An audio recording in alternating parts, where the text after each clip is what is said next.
அனைவருக்கும் வணக்கம். தாவேகா கையில் ஆட்சி போனதுலேருந்து தமிழ்நாடு கேலியும் கிண்டலுமாக தான் இருக்குது. பக்கத்து ஸ்டேட்டில் இருக்கக்கூடிய சிஎம், டெப்யூட்டி சிஎம் எல்லாரும் கலாய்க்கிறாங்க. சமீபத்தில் கூட பார்த்துருப்போம், பவன் கல்யாண் அவர்கள் தமிழ்நாட்டில் ரொம்ப சுகமாக இருந்து ஆட்சியை பிடிச்சிடலாம், வெறும் கட் அவுட்டு பேனர்லாம் வச்சு ஆட்சியை பிடிச்சிடலாம் அப்படின்னு காரி துப்பியிருந்தாப்புல. இப்படி எல்லா இடத்துலையும் தமிழ்நாடு கேவலப்பட்டுக்கிட்டு இருக்கு, கேலியும் கிண்டலும் பண்ணிக்கிட்டு இருக்காங்க. தினமும் அவ்வளோ சம்பவங்கள் நடக்குது. இந்த காணொலியில் என்ன பார்க்க போகிறோம்னு பார்த்தீங்கன்னா, தாவேகாவுடைய 2 அமைச்சர்களை பற்றி பார்க்க போகிறோம். 2 அமைச்சர்கள் இப்போ ட்ரெண்டிங்கில் இருக்கிறாங்க. தமிழ்நாட்டையே கேலி கூத்தாக்கிய இவர்களை நாம் கேலியும் கிண்டலும் செய்ய போகிறோம். முதலாவதாக சேலம் பார்த்திபன் அப்படின்ற ஒரு அமைச்சர் இருக்காருங்க. அவர் யாருன்னா போக்குவரத்து துறை அமைச்சராங்க. அவர் என்ன பண்ணிவிட்டார் அப்படின்னு பார்த்தீங்கன்னா, இப்போ பக்ரீத்தை ஒட்டி மக்கள் எல்லாரும் சொந்த ஊர்களுக்கு போக ஆரம்பிச்சிருக்காங்க. கிளாம்பாக்கம் பேருந்து நிலையத்தில் வழக்கம் போல் கூட்டம் அலைமோதி இருக்குது. அதில் பொதுமக்களில் ஒருத்தர், பயணி ஒருத்தர், அவருக்கு பஸ்ஸு கிடைக்கல, பஸ்ஸு வரமாட்டேங்குதுன்னு சொல்லிட்டு அமைச்சர் பார்த்திபன் இவர்கிட்ட கேள்வி கேட்டதுக்கு அவர் என்ன தெரியுமா சொல்கிறாரு, நீங்கள் நல்லா சாப்பிட்ருக்கீங்க தம்பி, நீ நல்லா சாப்பிட்ருக்க, நான் இன்னும் சாப்பிடல தம்பி அப்படின்றப்பலங்க. சம்பந்தமே இல்லாமல் என்னமோ பேசுகிறாருங்க. முதல்ல அவர் பேசியிருக்கக்கூடிய காணொலியை நம்ம பார்த்துருவோம் வாங்க ஃப்ரெண்ட்ஸ்.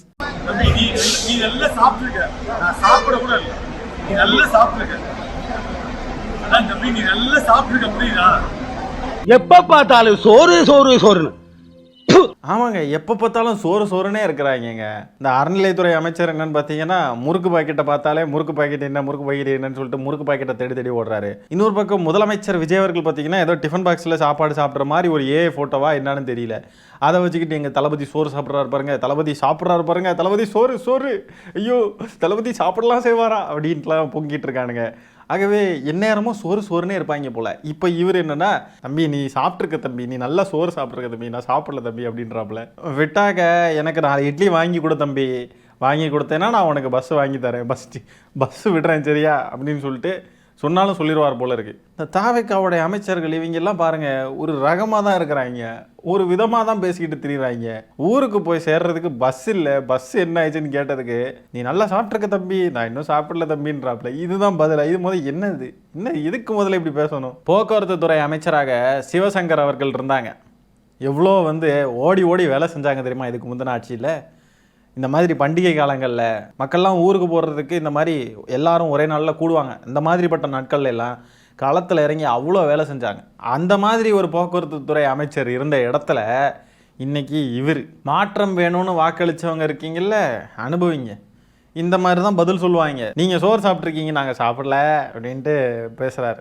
இதுதான் பதில், இதுதான் மாற்றம். இன்ஃப்ளூயன்சர்ஸ்லாம் வீடியோ போட்டாங்கன்னு இவங்களுக்கு போய் ஓட்டு போட்டவங்களே கதறுங்க கதறுங்க, கதறு. இது பார்க்குறதுக்கு எப்படி இருக்குன்னா, தம்பி நீ நல்லா சாப்பிட்டுட்ட தம்பி, அதனால் நீ நடந்தே போ ஊருக்கு, உனக்கு பஸ்ஸெல்லாம் விட முடியாதுன்னு சொல்கிற மாதிரி இருக்குது. எலெக்ஷன் டைமில் பஸ் ஒழுங்காக விடலைன்னு சொல்லிட்டு தாவேகா தற்கூரிகள்லாம் புலம்பிக்கிட்டே இருந்தாங்க. அதுக்கும் திமுக தான் காரணம்னு சொல்லி திமுக கண்ட்ரோல்லையே இல்லை எதுவுமே. மாடல் கோட் ஆஃப் கண்டக்ட் அமலுக்கு வந்ததுக்கப்புறம் தேர்தல் ஆணையத்துக்கிட்ட தான் எந்த கேள்வியும் கேட்கணும். ஆனால் திமுக தான் பஸ் விடலன்னு சொல்லி திமுக மேலே பழி போட்ட தாவேகா தற்கூரிகள் இவ்வளோ சீக்கிரம் அதெல்லாம் இவனுங்க பக்கமாக திரும்பும் அப்படின்னு சொல்லி நம்ம சத்தியமாக நினச்சி பார்க்கலாங்க. இதே டிரான்ஸ்போர்ட் மினிஸ்டர் இவர் இருக்கார் பாருங்க, இவர் பேர் என்ன, பார்த்திபன். இவங்க பேரெல்லாம் நம்ம மனப்பாடம் பண்ணி அந்த ஃப்ளோவுக்கு வர்றதுக்கே டைம் ஆயிரும். கொஞ்சம் கஷ்டம்தாங்க. நியூ ஸ்டூடெண்ட்ஸ் அப்படி தான் இருக்கும், கொஞ்சம் நாள் ஆகும் பேரெல்லாம் மனப்பாடம் பண்ணுறதுக்கு. இந்த அமைச்சர் பார்த்திபன் இருக்கார் பாருங்க, ஆட்சிக்கு வர்றதுக்கு முன்னாடி, தாவேகா ஆட்சிக்கு வர்றதுக்கு முன்னாடி விஜய் அவர்கள் சேலத்துக்கு போகிறதா இருந்தார். சேலத்துக்கு போய் பிரச்சாரம் பண்ண போகிறதுக்கு முன்னாடி பார்த்தீங்கன்னா, தாவேகா காரணங்க எல்லாரையும் ஒரு மலைக்கு அடிவாரத்தில் ஒரு பெரிய கிரவுண்டில் கூட்டி அந்த கிரவுண்டில் வச்சு என்ன தெரியுமா சொன்னார், நம்ம தளபதிக்காக சோறு தண்ணி இல்லாமல் நீங்கள்லாம் வேலை பார்க்கணும், கஷ்டப்பட்டு உழைக்கணும், ரெடியாக இருக்கீங்களா? 6 மணி நேரம் 7 மணி நேரம் நீங்கள் வெயிலில் நிற்பீங்களா அப்படின்னு கேட்டாருங்க. இப்போ என்னன்னா, நான் இன்னும் சோறு கூட சாப்பிடல தம்பி அப்படின்றாப்புல. தளபதிக்காக வேலை பார்க்க வேண்டாமா? நீங்கள் வெறும் கட்சி கூட்டத்துக்கே நீங்கள் சோறு தண்ணி இல்லாமல் நிற்கணும் எல்லாரும் எதிர்பார்த்தீங்க. இது தமிழ்நாடு அரசு, கவர்மெண்ட், நிர்வாகம், மக்கள் எல்லாருடைய வாழ்க்கையும் உங்கள் கையில் இருக்குது. இதுக்கு நீங்கள் சோறு சாப்பிடலன்னு வருத்தப்படுறீங்க. சோறு சாப்பிட்ட பயணியை நீங்கள் நீ சோறு சாப்பிட்ருக்க அப்படின்னு சொல்லிட்டு நீங்கள் அவரை ஒரு மாதிரி லோவர் இன்ஃபீரியாரிட்டி காம்ப்ளெக்ஸ் அவருக்கு அப்படியே புஷ் பண்ணுறீங்க. நீங்கள் அவருக்கு சோறு சாப்பிட்றதா அவர் விருப்பம், அவர் சாப்பிட்றாரோ சாப்பிடலையோ அது அவர் பிரச்சனை. நீங்கள் எதுக்கு அதை பற்றி பேசுகிறீங்க? அவர் காசு கொடுத்து அவர் சாப்பிட்ருக்காரு, நீங்கள் சாப்பிட முடியல அப்படின்றதுக்காக அவரை நீங்கள் இப்படி தான் பேசுவீங்களா?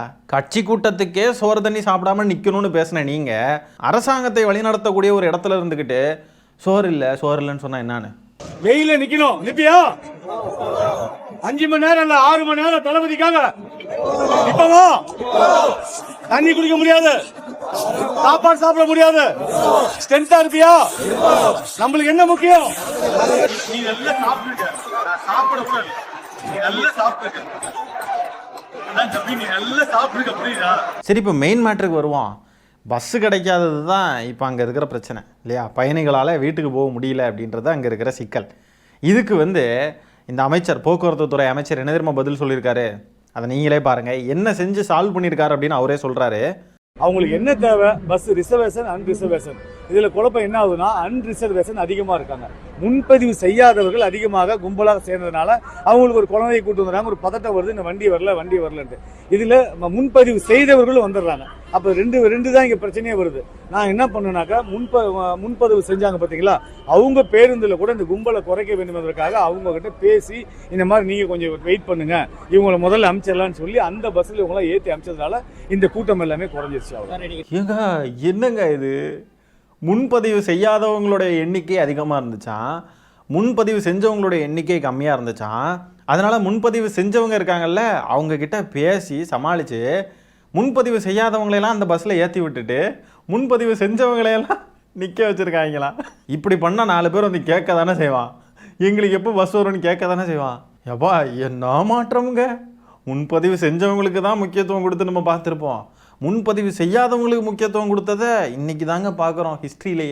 ஹிஸ்ட்ரி காசு கொடுத்து சீட்டு புக் பண்ணி ரிசர்வ் பண்ணவங்களாம் கேன பயனாப்போ. மாற்றமாடா வேணும் உங்களுக்கு?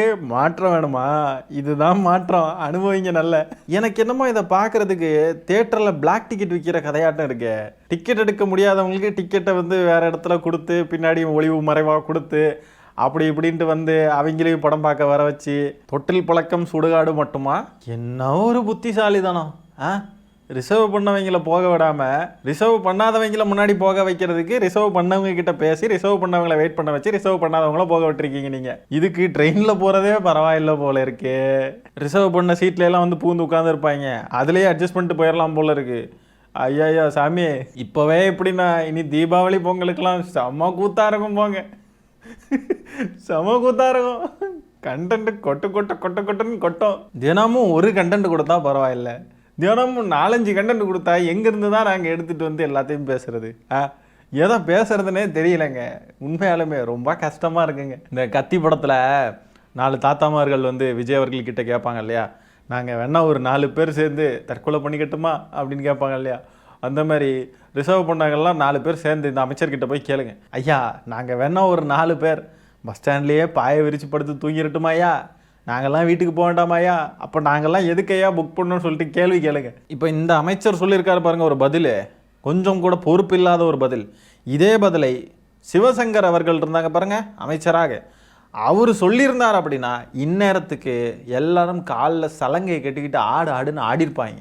ஊடக புரோக்கர்கள், நடுநிலைவாதிகள்னு சொல்லிட்டு இருக்கக்கூடியவங்க, சுற்றி இருக்கக்கூடிய அவ்வளோ பேர் கடந்து காலில் சலங்கை கட்டிட்டு பத்திரகாளி ஆட்டம் ஆடிருப்பாங்க. இப்போ அமைச்சராக இருக்கக்கூடிய பார்த்திபன் அவர்கள் இப்படி பொறுப்பற்றத்தனமாக பேசிக்கிட்டு இருக்காரு. இந்த கும்பல்லாம் எங்கே போச்சுன்னே தெரியலங்க, எந்த பொந்தில் ஒளிஞ்சிருக்காங்கன்னு தெரியல. கண்டுபிடிச்சி ஒவ்வொருத்தரையாக வெளியே எடுத்துகிட்டு வரணும். இப்போ இருக்கக்கூடிய இந்த அமைச்சர்களுடைய அறிவை பாருங்களேன்.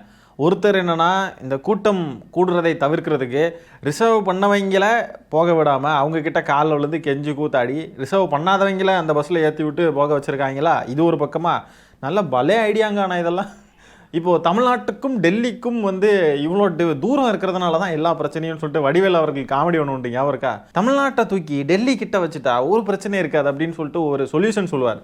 அந்த மாதிரி தான் இவங்க இந்த அமைச்சர்கள்லாம் செயல்படுறாங்க. இன்னொரு அமைச்சர் என்ன பண்ணுறாருன்னு பார்த்தீங்கன்னா, குப்பை கிடங்களை குப்பை இப்படி மேடாக இருக்குது, அப்படியே குப்பையெல்லாம் சேர்ந்து அப்படியே மலை மாதிரி கிடக்குது அப்படின்றதுனால பொதுமக்கள் பாதிக்கப்படுறாங்க, துர்நாற்றம் வருது அப்படி இப்படின்னு 1008 பிரச்சனை இருக்கிறதுனால அவருக்கு என்ன ஐடியா தோணிருக்குன்னா, பக்கத்துலேயே ஒரு கல்குவாரி இருக்குது, ஒரு பெரிய குழி, அதுக்குள்ளே கொண்டு போய் அத்தனை குப்பையும் போட்டுட்டா எல்லா பிரச்சனையும் சால்வ் ஆயிரும்ல அப்படின்னு ஒரு ஐடியா கொடுத்துருக்காருங்க. இப்படியெல்லாம் முட்டாள்தனமாக பேசக்கூடிய, முட்டாள்தனமாக செய்யக்கூடிய அமைச்சர்களை எங்கேயாவது பார்த்துருக்கீங்களா? பார்த்துருப்பீங்க. அதிமுக ஆட்சி காலத்தில் தெர்மாக்கோல் ராஜுன்னு ஒருத்தர் இருந்தார், அவர் தெர்மாக்கோல் விட்ட கதையெல்லாம் பார்த்துருப்பீங்க. அதுக்கு அடுத்தது தாவேக்கா, விதவிதமான ஐட்டக்காரர்களெல்லாம் இறக்கி விட்டுருக்காங்க. கண்ணாடியை திருப்பினா ஆட்டோ ஓடுறதை நீங்கள் எங்கேயாவது பார்த்துருக்கீங்க? இங்கே பாருங்கள், நம்பி தான் ஆகணும். நம்பாதவன் ரத்தம் கக்கி சாவான். இந்த அமைச்சர் ஒரு பக்கமா, இன்னொரு அமைச்சரை பற்றியும் நம்ம பார்க்க வேண்டியது இருக்கு இல்லையா? அவங்க யாருன்னு பார்த்தீங்கன்னா தொழில்துறை அமைச்சர் கீர்த்தனா அவர்கள். சமீபத்தில் ஒரு காணொளி வெளியிட்டிருக்காங்கங்க.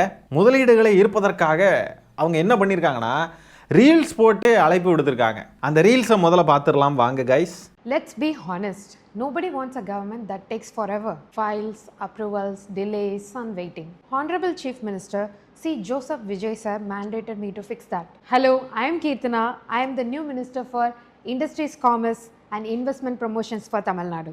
I assure you our government is building for fast speed execution. Here is our promises. 21-day clearances, single window approval, the direct escalation system that reached to me and the Honorable Chief Minister. Fast-track industrial zone across the state. While the world debates the future, we will work towards building it here. AI Ministry and AI City, drone corridor, EV manufacturing, green hydrogen and space economy.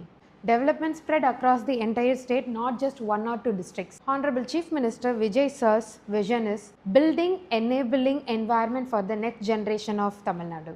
So let's just get started. Let's invest in Tamil Nadu.